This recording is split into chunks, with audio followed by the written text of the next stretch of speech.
J'ai commencé parce que j'avais un agent qui était un homme merveilleux qui s'appelait Georges Beaune. Bienvenue sur Icônes et Silences, la chaîne où les légendes révèlent enfin leurs secrets les plus enfouis. Quand vous regardez ce visage, que voyez-vous? Une muse éternelle de la maison Chanel, symbole absolu de l'élégance à la française, une James Bond girl mythique qui a fait rêver le monde entier grâce à sa beauté envoûtante. Mais derrière cette beauté de glace et ce sourire d'une perfection absolue se cachent des blessures profondes que le temps n'a jamais pu effacer. Comment une icône si majestueuse a-t-elle pu vivre avec autant de tourments silencieux? Qui aurait pu imaginer que derrière les strass, le glamour et les caméras se jouait une tragédie intime aussi bouleversante? Pendant des décennies, Carole Bouquet a incarné le summum du chic, devenant le visage d'une nation entière dans une France en pleine effervescence culturelle post-guerre. Elle était l'inaccessible, la femme fatale, celle que l'objectif adorait sans jamais vraiment chercher à la comprendre. Aujourd'hui, à l'âge de 68 ans, cette grande dame du cinéma et du théâtre brise enfin le silence et fend cette carapace de perfection. Elle a décidé de lever le voile sur une réalité troublante. Elle ne cherche plus à cacher la douleur physique implacable qui l'accompagne chaque jour dans l'ombre, ni les cicatrices indélébiles d'un passé marqué par l'abandon maternel précoce et des pertes sentimentales déchirantes. Elle affronte publiquement ce système médiatique et cinématographique impitoyable qui l'a enfermée dans une image glacée, l'empêchant d'être simplement elle-même. On a souvent cru que sa vie n'était qu'un majestueux conte de fées bordé de succès mondiaux, de contrats somptueux et d'amour passionné. Mais la vérité, celle qu'elle a gardée sous silence pendant si longtemps pour protéger son entourage, est infiniment plus complexe et douloureuse. Derrière l'icône de la mode, derrière la star internationale qui fascine encore aujourd'hui toutes les générations, il y a une femme qui a dû se battre désespérément pour ne pas sombrer dans l'oubli de soi, une femme qui a dû survivre à la folie d'une industrie du divertissement qui isole souvent ses étoiles les plus brillantes dans une cage dorée. Et c'est précisément lorsque les projecteurs étaient les plus éblouissants, lorsqu'elle pensait avoir conquis le monde par son talent, que le véritable vertige et l'enfer intime ont commencé. Que s'est-il vraiment passé dans les coulisses obscures de sa gloire éblouissante et comment cette ascension phénoménale allait-elle la mener vers l'épreuve la plus terrible de son existence? Pour comprendre la profondeur de ses blessures, il faut d'abord mesurer l'immensité de son triomphe. À la fin des années 70, la France découvre un visage fascinant, d'une symétrie troublante. À peine âgée de 19 ans, Carole Bouquet est propulsée sous la direction magistrale de Louise Buñuel dans le chef-d'œuvre Cet obscur objet du désir. Dès ses premiers pas devant la caméra, elle n'est plus une simple débutante, mais une véritable révélation. Elle offrait une parenthèse de beauté et de grâce à une société en pleine mutation culturelle. Elle incarne la sophistication mystérieuse, fascinant immédiatement les critiques et le public. Son ascension est fulgurante, le monde entier succombe à son aura hypnotique lorsqu'elle devient l'inoubliable James Bond girl dans Rien que pour vos yeux. Aux côtés de Roger Moore en 1981, avec ce rôle emblématique, elle franchit les frontières et s'impose comme une superstar planétaire. La France tient sa nouvelle ambassadrice de l'élégance. Puis vient la consécration absolue avec la maison Chanel. Pendant plus d'une décennie, elle prête ses traits parfaits au légendaire parfum numéro 5 sur les affiches géantes des rues de Paris à celles de New York. Elle est l'incarnation de la femme française absolue. Distante, souveraine, intouchable, le cinéma d'auteur la réclame tout autant que les superproductions. En 1989, elle prouve l'étendue dramatique de son talent dans le film Trop belle pour toi de Bertrand Blier. Cette performance magistrale lui vaut le prestigieux César de la meilleure actrice. Ce prix est une revanche éclatante pour celle que l'industrie voulait parfois réduire à une simple image sur papier glacé. Elle règne alors en maîtresse absolue sur le cinéma français, adorée par un public qui voit en elle un idéal de perfection, une déesse moderne. Cependant, derrière les sourires polis des tapis rouges et l'éclat des flashs du Festival de Cannes, un abîme intérieur commence à se creuser. Le succès mondial apporte une adoration incommensurable, mais aussi une pression étouffante pour le grand public. Elle est cette beauté froide, presque altière. Mais ce que personne ne sait, c'est que cette prétendue froideur n'est qu'une armure protectrice, une forteresse construite par une jeune femme d'une timidité maladive, terrifiée par le regard inquisiteur des autres. Elle avouera plus tard avoir ressenti un profond vertige, une sensation persistante de ne pas être à sa place. Elle se sentait constamment observée, jugée uniquement sur son apparence avant même de pouvoir exprimer une émotion véritable. L'industrie du rêve avait façonné une idole de marbre, exigeant d'elle qu'elle reste éternellement belle et silencieuse dans son cadre doré. On lui imposait une image figée, la privant de sa liberté d'être vulnérable, d'être simplement humaine avec ses doutes. La gloire s'est progressivement transformée en une cage d'une exigence cruelle. Elle devait sourire avec grâce quand son cœur pleurait, être lumineuse quand elle se sentait perdue dans l'obscurité.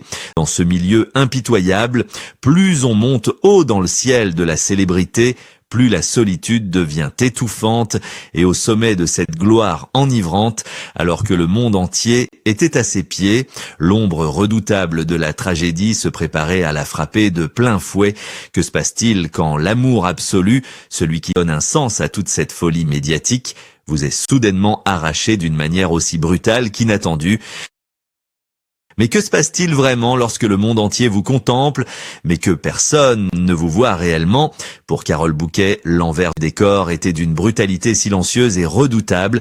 L'industrie du cinéma et de la mode, tout en la couronnant reine, l'a progressivement enfermée dans une prison de verre. Ce statut d'icône glaciale, de femme fatale au visage parfait, est devenu une camisole de force psychologique étouffante. On ne lui demandait plus de jouer avec son âme, on lui demandait simplement d'apparaître, d'être une belle image muette, de correspondre à un fantasme esthétique omniprésent dans les années 80. Lorsqu'elle tournait dans des super productions internationales, elle ressentait souvent ce terrible syndrome de l'imposteur, cette peur viscérale d'être illégitime. Elle se sentait dépossédée de sa propre identité par un système, par des réalisateurs et des producteurs qui ne s'intéressaient souvent qu'à sa plastique irréprochable et à l'aura de mystère qu'elle dégageait. Elle était devenue un produit de luxe inestimable, une égérie que l'on exposait sous les projecteurs, mais dont on ignorait sciemment les tourments les plus intimes. Cette souffrance indicible était d'autant plus insidieuse qu'elle réveillait sans cesse une blessure d'enfance dévastatrice. À l'âge de 3 ans seulement, la petite Carole avait vécu le traumatisme absolu de l'abandon maternel, élevée par un père austère et d'une exigence implacable. Elle avait grandi avec un immense vide affectif, apprenant très tôt à figer ses émotions pour survivre à la douleur. Et voilà que le grand écran, au lieu de lui offrir un exutoire salvateur, exploitait et figeait cette carapace défensive. Le système médiatique tout entier se nourrissait de sa prétendue froideur, la traquant sans la moindre pitié. La presse cherchait désespérément à percer le mystère, à trouver la faille, scrutant chacun de ses gestes avec une avidité féroce. Les paparazzi la poursuivaient à partout, transformant son quotidien en une véritable chasse à courre étouffante. Il voulait briser l'image lisse de la Madone, sans jamais se soucier de la femme extrêmement fragile qui se débattait à l'intérieur pour garder la tête hors de l'eau. Elle n'avait plus le droit à une existence normale, pas le droit de douter publiquement, pas le droit d'échouer, et encore moins le droit de montrer ses larmes au monde. Chaque apparition officielle, chaque séance photo prestigieuse devenait une performance mentale épuisante pour dissimuler son anxiété dévorante. Son entourage professionnel, les agents et les financiers de l'industrie ne la protégeaient pas de cette violence psychologique. Au contraire, non, ils s'en accommodaient parfaitement, car le mystère faisait vendre des billets de cinéma et des flacons de parfum. On la poussait dans une spirale vertigineuse où elle devait toujours être invincible, parfaite, inaccessible, alors qu'elle cherchait désespérément un regard bienveillant, une compréhension humaine véritable. C'est dans cette immense solitude, au milieu d'une foule qui l'acclamait sans jamais l'écouter, qu'elle a cru trouver un refuge absolu dans l'amour. Elle pensait avoir trouvé son protecteur en la personne de Jean-Pierre Rassam, un producteur de génie, fascinant et flamboyant, qui semblait pouvoir défier le monde entier pour elle, mais le destin, dans sa cruauté la plus féroce, allait bientôt transformer cette rare parenthèse de bonheur en un désespoir insoutenable. Comment survit-on lorsque le seul pilier de sa vie s'effondre tragiquement à 27 ans et que le spectacle impitoyable doit quand même continuer ? En 1985, le monde de Carole Bouquet s'effondre avec une violence inouïe. Elle n'a que 27 ans lorsque Jean-Pierre Rassam, l'homme qui lui avait redonné confiance et qui représentait son ancrage le plus profond, disparaît tragiquement. Ce producteur visionnaire d'une intelligence rare était la lumière qui dissipait ses angoisses les plus sombres. Il était celui qui voyait la femme vulnérable derrière la star intouchable. Du jour au lendemain, cette lumière s'éteint, la plongeant dans des ténèbres absolues et un deuil d'une brutalité vertigineuse. Face à cette perte insoutenable, on aurait pu espérer que le milieu du cinéma et la presse lui accordent un instant de répit, une décence élémentaire pour pleurer en paix, mais la réalité fut d'une froideur glaçante. L'industrie du divertissement, qu'il avait pourtant tant d'adulé lorsqu'elle rayonnait, s'est montrée d'une indifférence cruelle face à son effondrement intime. Les caméras ne se sont pas détournées par respect, elles se sont au contraire braquées sur sa douleur avec une avidité féroce et une curiosité malsaine. On exigeait d'elle qu'elle reprenne son rôle public, qu'elle efface ses larmes dérangeantes et qu'elle retourne sous les projecteurs avec cette même perfection inaltérable. La machine médiatique ne s'arrête jamais pour personne, même devant les cœurs les plus brisés. C'est à ce moment précis, dans ce désert affectif effrayant, que Carole Bouquet s'est définitivement murée dans un silence absolu. Elle a construit une forteresse impénétrable pour protéger sa dignité. Elle a ravalé sa détresse, enfilé à nouveau son armure de femme fatale élégante et continué à arpenter les tapis rouges comme si la vie devait suivre son cours. Les spectateurs du monde entier voyaient une actrice stoïque, toujours aussi majestueuse, ignorant totalement le gouffre de désespoir qui la consumait. Elle a porté cette immense tragédie seule, isolée au sommet de son Olympe artificiel, convaincue que personne dans cet univers de faux semblants ne pourrait comprendre sa souffrance. Ce silence protecteur est devenu sa seconde peau pendant des dizaines d'années. Elle a laissé le monde entier croire à sa légendaire insensibilité, encaissant l'hypocrisie d'un système qui préfère les idoles lisses aux femmes blessées. Mais à force de tout enfouir au plus profond de soi, de tout étouffer sous des rôles prestigieux et des sourires de façade, le fardeau devient inévitablement trop lourd à porter. Le corps finit par réclamer justice, se rebellant par la douleur physique pour hurler ce que l'esprit a trop longtemps tu. Que se passe-t-il alors quand, au tournant de sa vie, une véritable légende décide soudainement de briser ses chaînes et de confronter enfin les fantômes de son passé ? Il aura fallu des décennies de patience et une force de caractère inébranlable pour que l'heure de la vérité sonne enfin aujourd'hui. À 68 ans, Carole Bouquet décide de faire voler en éclats le vernis de cette perfection étouffante. Lors de récentes apparitions publiques et d'entretiens intimes, elle ne cherche plus à protéger le mythe. Avec une voix grave et posée, dépourvue d'amertume mais chargée d'une honnêteté tranchante, elle dévoile l'envers terrifiant de son conte de fées.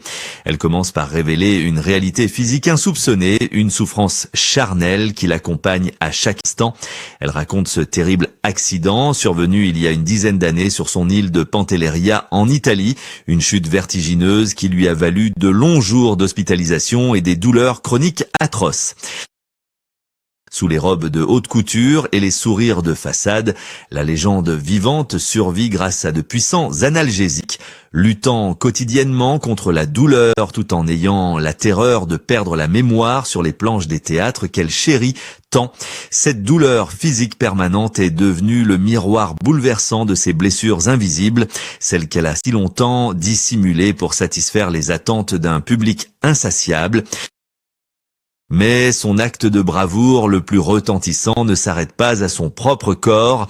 Avec une lucidité implacable, Carole Bouquet dénonce publiquement la cruauté d'un système médiatique et cinématographique qui l'a littéralement vampirisé.